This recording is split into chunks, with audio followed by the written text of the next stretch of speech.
خواہشات کا پورا ہونا قبولیت کی علامت نہیں۔ کتاب میں ایک واقعہ لکھا ہے کہ دو شخص، ایک عیسائی اور ایک مسلمان، دونوں بستر مرگ پہ تھے۔ بیماری کی اس حالت میں عیسائی کے دل میں یہ خواہش پیدا ہوئی کہ مجھے مچھلی کا گوشت مل جائے۔ اللہ تعالیٰ نے فرشتے سے فرمایا کہ جاؤ اس عیسائی کے گھر کے تالاب میں ایک مچھلی ڈال آؤ تاکہ اس کی یہ خواہش پوری ہو جائے۔ مسلمان کے دل میں یہ آرزو بھری کہ زندگی کے اس آخری حصے میں مجھے زیتون کا تیل میسر ہو جائے۔ اللہ پاک نے فرشتے کو حکم دیا، اس کی الماری کے اندر زیتون کا تیل ہے، جاؤ اسے گرا دو۔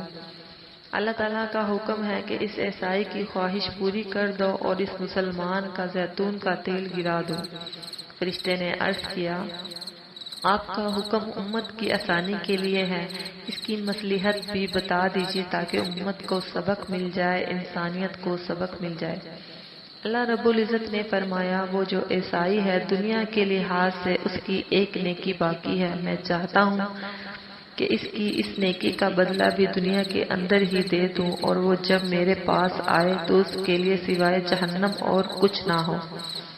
جہاں تک تعلق اس مسلمان کا ہے تو اس کی ایک کوتاہی اس کے دامن پر رہ گئی ہے، میں چاہتا ہوں کہ اس کی وہ خواہش پھوٹے اور اس پر صبر کرے، جب وہ میرے پاس آئے تو اس کے لیے سوائے جنت کے کچھ اور نہ ہو۔ سبحان اللہ۔